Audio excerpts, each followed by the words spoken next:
I'm on my way to interview an owner of an interesting car.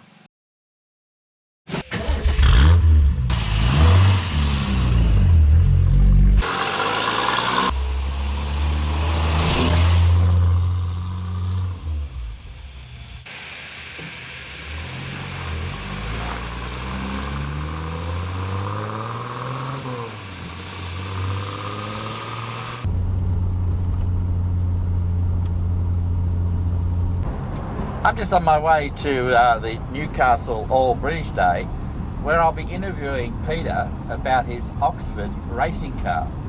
Now Newcastle's about an hour up the road, so I'll see you there.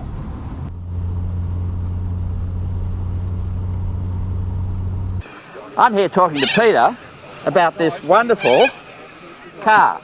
Morris Oxford it is. It's an Oxford. 1955. 1955.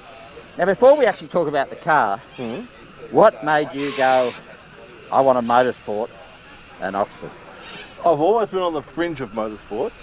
My brother's been a scrutineer for his whole life in motorsport, and I've never ventured into it. And I'm at a certain age now where I have no hobbies, and I had to invent one. And I've found this, and I really enjoy it. Right. So you bought this as a car? Yes, it's got a long race history. Right. And it's been racing since 1999. Now, all right, let's talk about the car then. The motor. What sort of motor? It's a B series Morris motor, so it's a that's like an 1500. MGB motor sort of thing. MGA engine. MGA. Yeah. Right. And so you can get a bit of gear for those things, I would have Most thought. definitely, and this one's particularly cranky. So what's it running carburetor wise? 45 Weber. 45 Weber. Yep. Okay. Now that goes through into a gearbox. Is that the Oxford gearbox? Or Yes, it is. It still has the column gears column change on the steering wheel. Is that 3 on the tree or 4 on the tree? 4 on the tree. 4 on the tree. I let to drive in a Ford Zephyr that was 4 on the column. Yep. And then when I got into a Holden, I had the habit of putting it up into reverse, you know, and Right. sitting at the traffic lights and going, oh no, don't do that. Well, that will not happen in this car because to get to reverse, you've got to pull the gear stick out. Oh, it's a Ford Zephyr thing too, yeah. Oh, okay. Yeah, right. Never encountered that before, but So as competing in a motorsporting event, you know, normally. yes, So how have you adapted to that? Is that something that's just second nature? just second nature. I guess it comes with age. Yeah. Well, yeah. You probably drove a lot of road cars like that in your Exactly. time. Yep. And then we go through the diff. Now, what's the diff? It's a standard diff, so coming out of corners, she gets it a bit loose and picks up a wheel and spins it. So it's not a welded or laminated No. slip or anything like that? No. So And they're standing up to the punishment? so far, Oh, goodness. How about oil leaks when it comes to the rear diff? Do you get oil leaks? no. The My oil in the goodness. rear diff is okay. The gearbox is getting a little bit sus, and the rear main seal, like they all are, Yeah. is just starting to drip a little bit down. Right.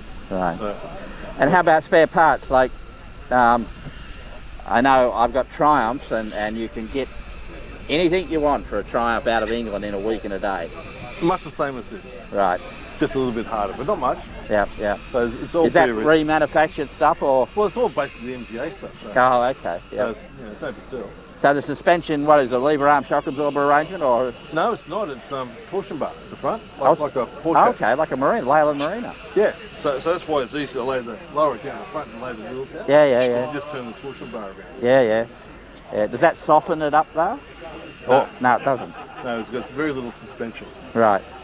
And the rear suspension, that's a live rear axle, I assume? Yeah, leaf springs. Leaf springs? Yep. Nice solid technology we're Exactly. talking about here. And she's built hard. Yes, I think I'm safe to lean on this. Most definitely. It's, You're safe to hit it with a hammer. well, you can probably melt it down and make a couple of Hyundais. And then some. Now, what sort of motorsport events do you go in? Like? Well, I came across the Gear Club, Oh yeah. the golden era of Australian racing, Yep. and they're just a really nice bunch of blokes. Yep. And they have like track day events. Yep. So they have 6 events a year, and everyone gets dressed up in their race gear and go hell for leather, Yep.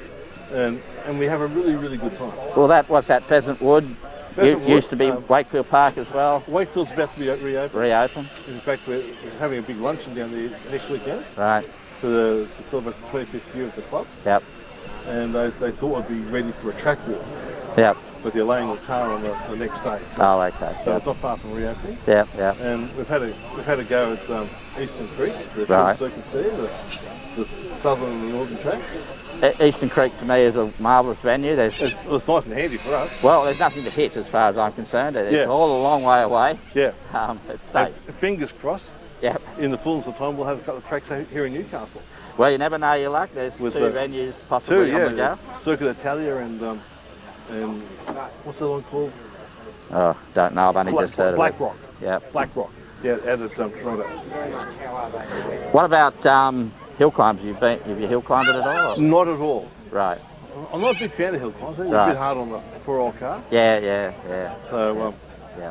I just it's also a very heavy car. So Yeah. I don't think it'd be very suitable. No, for it hill climb. probably wouldn't be. Yeah. And you can see in the background the yellow Morris Minor, which is Yeah. super lightweight. Yep. It would be good at hill climbing. That's Yeah. what you've got it for. Yep. So what's now with motorsport cars? Yes.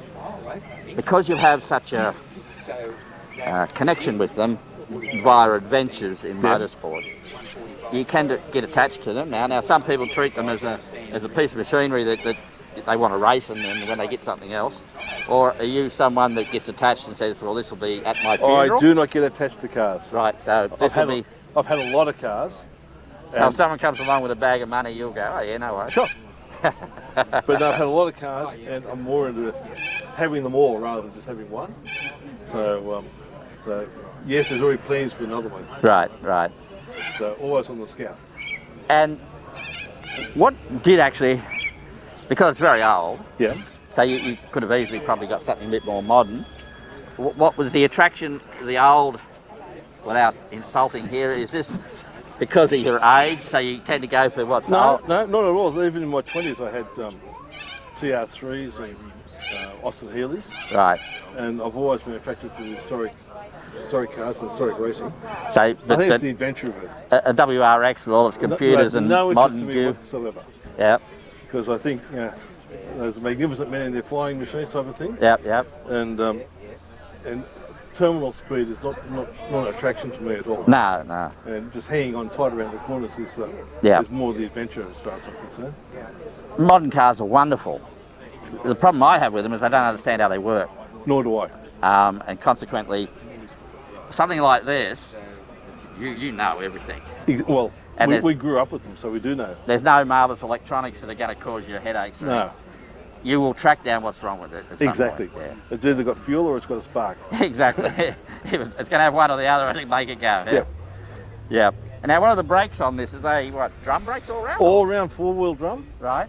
And the first event I went into, I was a bit dubious about that.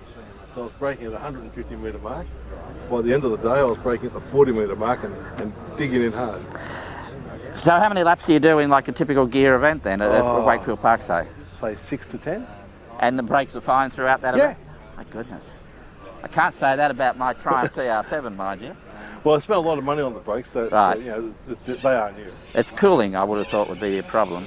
Well, I think that's a leftover from when they had riveted brake shoes. Yeah. And obviously all the components are new technology, so all the brake lines are new technology. Yeah, so, you wouldn't get... So yeah. it's not as bad as you think it is.